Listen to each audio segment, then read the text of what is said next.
तो दास, आज आपको जो अधिकतर रोगी आते हैं, आत्मा दास की रोती है।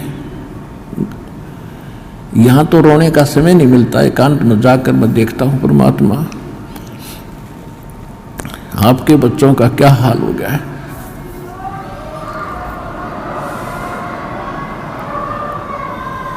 एक एक टूक को तरस रहे हैं, एक एक रोटी के लिए सारा दिन भटकते फिरते, और ऊपर से एक कहर अलग से टूटे हैं इनके ऊपर। किसी को संतान नहीं, वो उसी दुख में सड़ रहा है, जल रहा है। किसी का कैंसर है, किसी को और दोष है, और एक पल का इनको पता नहीं कब क्या हो जाएगा।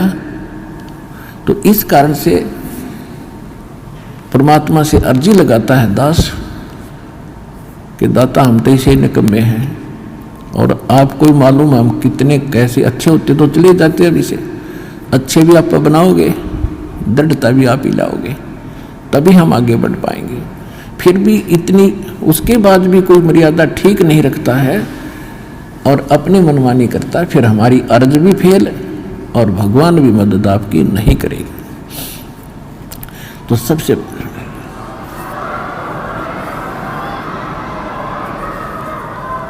तो कहने का भाव ये है कि जैसे एक भक्त के मतलब अच्छी कितनी, इस ज्ञान से कितना फर्क पड़ा। एक भक्त का लड़का कति अपाहिज था और परमात्मा का नाम लिया उसने, वो आता रहा, कुछ राहत मिली उसको।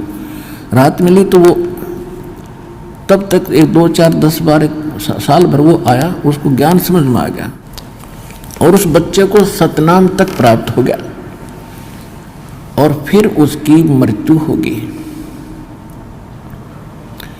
अब उस पिता को कति दुख नहीं था। उसने ये शब्द कहा कि जी आपका बच्चा शरीर छोड़ गया, सतलोक चला गया, वहाँ भी कोई बात ना, यह तो आत्मा परमात्मा की है, और उसने देखना है कि उस अपनी आत्मा को वो कैसे छुड़वाओगा परमात्मा इस काल के जाल से। तो उन्हें बोला जी कति दुख नहीं बने, घनी खुशी हुई एक मेरा बेटा सतनाम लेकर मर गया। और आप तो कहते हो कि प्रथम नाम से मनुष्य जीवन मिलेगा, और उसके तब भक्ति का बीज दृढ़ हो गया। तो देखो कितना हल्का हो गया। पहले वो कहर हो रहा था वो बच्चा, उसके लिए एक ज्ञान से हल्कापन, और फिर समाधान हो गया। और वो ये गारंटीड बात है, 10 महीने में यही सतलोक आश्रम में दिखा दूंगा उस बालक को, दूर नहीं जाएगा। तो हमारा यहाँ जो मूल सौदा है, जो मूल हम सौदा करते हैं, वो तो इस आत्मा का कल्याण का है, और बाकी जो आपको सुख देंगे हम यहाँ परमात्मा देगा। दास तो देखो परमात्मा ने हमारे इस दास को खूब सतर्क कर रखा है कि अपने ऊपर कभी ना लेना। खुद भगवान ने नहीं ली, परमात्मा की एक वाणी है, सुख देता है दिए जात है, ये दाता दिन रैन, और लोग भरम मोह पे करें ताते नीचे नैन। देने वाला परमात्मा कबीर जी है, और दास को केवल एक बीच में आपका मीडिया बनाए बैठा है। और आपको आप कहते हैं गुरु रामपाल ने ये सुख कर दिया, तो उसमें दास के नैन नीचे हो जाते हैं। परमात्मा कहते हैं कि देने वाला दे रहा है और लोग भरम मुझ पे कर रहे हैं ताते नीचे नैन। कहने का भाव ये है, देखो करेगा तो इस दास के माध्यम से। इस दास को ये समझ लो एक सिरिंज है इंजेक्शन लाने वाली, और यह ओके सिरिंजर बढ़िया नीडल है, इसमें दवाई है भगवान, और लगेगी रामपाल के आशीर्वाद के माध्यम से यह दवाई भगवान वाली जाएगी ऐसे।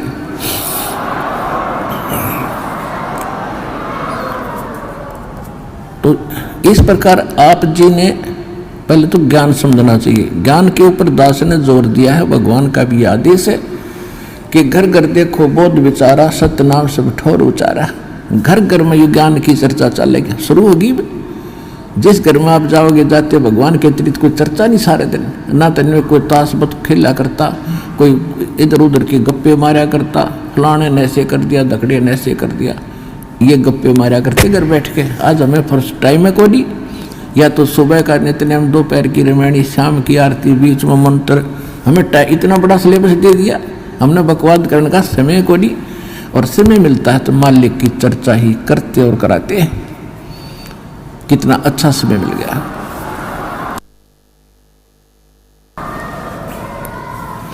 तो कहने का भाव यह है कि पहले इस ज्ञान को समझो और ज्ञान समझ के फिर भक्ति शुरू करो। चाहे कितना भयंकर रोग है, भगवान परमात्मा ने प्रसन्न कर दो। वो कैसे प्रसन्न होगा? जिस दिन वो प्रसन्न हो गया, वो तो सोने कैसी काया बना दे जीव की। 1 सेकंड में एक बार 350-360 के लगभग कोड़ी थे, कोड़ी। और कबीर परमेश्वर के पास काशी में उनकी सुनकर महिमा इकट्ठे चले गए। 5-7 गए पहले तक। बोला जी हम ऐसे दुखी है और ऐसे है। परमात्मा बोले भाई तुम वो सारे को डियान बुला लो, जानो किसी ने, सारे ने जाना है तो उनको सबको बुला लो। पर एक बात है, तुमने भक्ति करनी पड़ेगी आजीवन। और भक्ति छोड़ दोगे ना फिर तुम्हें फिर हानि हो सकती है। कान पकड़े जी, कदे नहीं छोड़ेंगे और हम तो सदा आपके चरणों में पड़े रहेंगे। 360 कति कोडी चाम पड़ा था कट कट के, और परमात्मा ने आशीर्वाद मात्र से सारे 1 सेकंड में कति स्वस्थ कर दिए। कबीर भगवान ने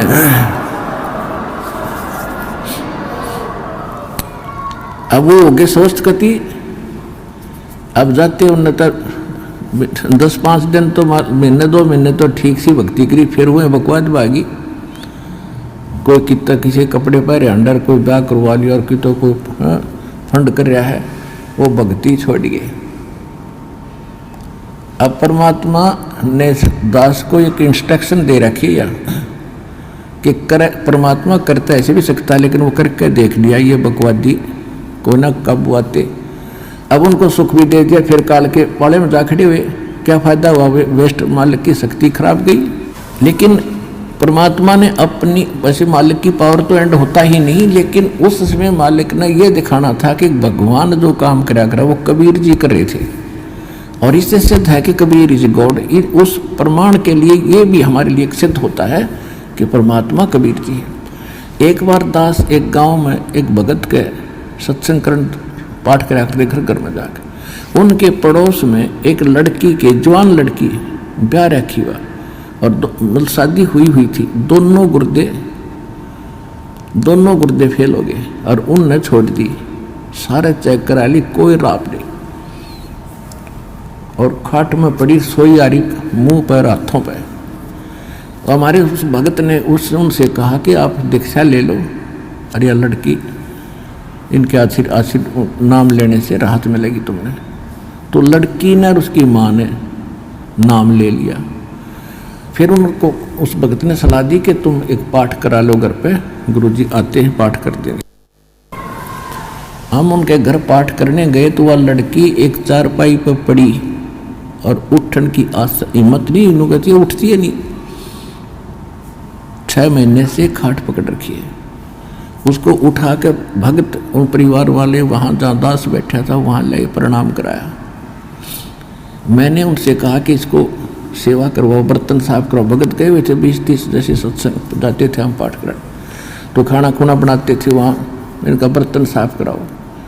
उनके घर वाले सोचने लगे भाई कैसे बर्तन साफ करेगी। भगत बोले जो कहा है तुम ऐसे करो, इसको बैठाओ पिड्डे पे। वो बैठा दी, 2 घंटे बर्तन साफ करे और अपने आप उठ के चल पड़ी। अब वो कति स्वस्थ होगी, पूरे परिवार ने नाम ले लिया।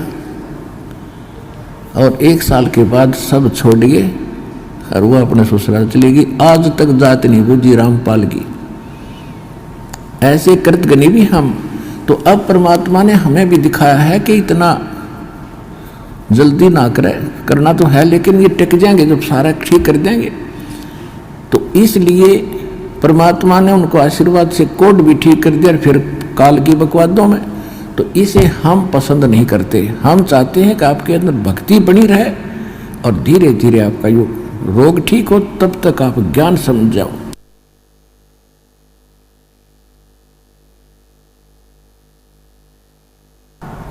और जिसके मन में दोष है वो चला जाएगा। फिर कितने पृथ्वी ठिकाना नहीं, वापस में फिर भटक कर फिर आखिर में यही आना पड़ेगा। एक अभी कल ही मिल रहा था, एक बहन आ रही थी, उसको और उसका पति भी मिला। भक्तों ने बताया कि ऐसे ऐसे ये बहन आई थी 3 महीने पहले और इसको बहुत समझाया, नाम ले ले, इसका पति ने नाम ले लिया, इसने ना लिया। और ये भी आप विचार कर लेना, जो यहाँ आकर दीक्षा नहीं लेकर वापस जाता है तो उसकी कोई करड़ाई है, कोई भयंकर कर्म उसको दुख देने वाला है, जिस कारण से काल उसने परमात्मा की ओट में आन नहीं दे रहा। तो 3 महीने पहले वो आई थी बेटी, नाम ना लेके गई, फिर छत पड़ गई उसके ऊपर और रीढ़ की हड्डी टूट गई और सीधी पड़ी है कति अलण की न टहलन की। अब परसों लेकर आ रहे थे, जब बताई माँ बेटी उस समय क्यों ना लिया, तो नहीं वो नाम या बला टल जाती तेरी। नहीं बोले जी गलती बन गई, बता ये। और अब कैसे आ गई तू? अब रामपाल सही हो गया और कबीर भी भगवान हो गया, जब दे ही टूट गई। कल के चोर बता क्या कर लेन का।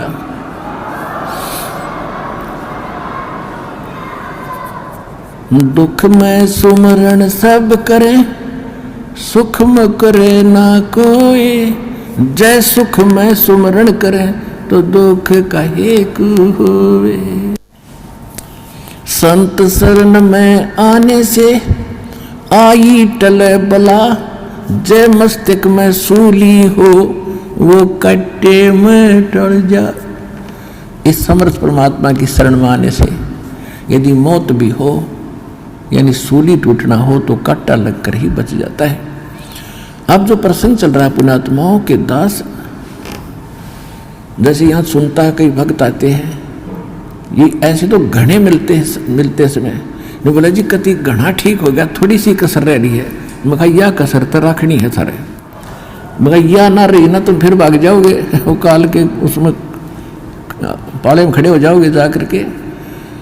ऐसा नहीं, परमात्मा इतना दुख नहीं देने देगा आपको कि आपकी जान चली जाए। तो इसलिए परमात्मा भी कहते हैं, हमें संकेत करते हैं, सुख के माथे सिला पड़ो जो नाम हृदय से जावे, और बलिहारी उस दुख के जो पल पल नाम रटावे। परमात्मा हमें संकेत करते हैं कि हे भगवान, ऐसा सुख ना देना जिससे आपकी भूल पड़ जावे, और इतना दुख दिए रखना दाता तेरी याद बनी रहे। तो पुण्यात्माओं, हम सुखी होते ही भगवान बोलते हैं, और दुख जब हमारे ऊपर आते तो कर्मों के हैं, और फिर हमें भगवान याद आता है। तो हमारे अब देखो आपके पापों में आग लगा रखी, भगवान ने आग लगा रखी। जो संचित कर्म है उनके भी और जो प्रारब्ध वाले इनमें भी। जब कर्म जले हैं, जब भी घास जलता है तब भी धुआं धावा आग उग थोड़ी बहुत दिखे जानो दुख दे रही है, लेकिन कति रोग कटन लाग रहा है आपका तो थोड़ा बहुत कष्ट भी हो उसने सहन कर लेना। अब जैसे तो आपको जो भयंकर रोग थे, जो भयंकर दुखदायी कर्म है, पहले आपके उन पर कुवाड़िया चल रहा है परमात्मा का, और छोटे मोटे तो धीरे धीरे हो जाएंगे, सारे ठीक हो जाएंगे। जैसे डॉक्टर के पास कोई भयंकर मरीज जाता है, वो सबसे पहले डॉक्टर उस स्थान का इलाज करेगा जहाँ से रक्त निकल रहा है, यानी जिससे उसकी जान जानी हो। एक्सीडेंट हो गया, हड्डी टूट गई और कहीं रक्त स्राव हो रहा है, तो सबसे पहले डॉक्टर ये देखेगा कि इसका इस स्थान पर ऑपरेशन करें जिससे इसका खून रक्त बंद हो। और वो रो रहा है, डॉक्टर साहब टांग में दर्द घना है, हाय मर गया, तो डॉक्टर उसने ना देखता कि उसने तो चिल्ला लड़ते थोड़ी देरी तो फिर कर दूंगा ठीक, पहले ये रोग काटना ये करना जरूरी है जिससे इसकी मौत ना हो जाए। तो परमात्मा आप ताई हो एक दुख न ठीक कराने खातिर, और परमात्मा आपके वो पहले ठीक करेगा जिससे आपकी मृत्यु, जैसे आपकी मृत्यु निकट आ गई, समय आपका रहा नहीं, एक्सटेंड आपकी है नहीं आगे आयु, तो सबसे पहले उस कर्म को बढ़ाएगा आपको जिससे आपकी एक्सटेंशन हो। उसके बाद फिर सुख तक दे जाएगा जब तक आप रहोगे शरण में। तो इसलिए आप विश्वास के साथ इस मार्ग पर लगे रहो, और जैसे दास कहे वैसे चलो, किसी की और बातों में आके भगवान से दूर ना होना। आप सदा सुखी हो जाओगे, आपको सर्व सुख मिलेगा और मोक्ष मिलेगा। ये सुख तो रुंगे में मिलेंगे, फ्री ऑफ कॉस्ट मिलेंगे, और मूल सौदा आपका मोक्ष होगा, वो गारंटीड होगा।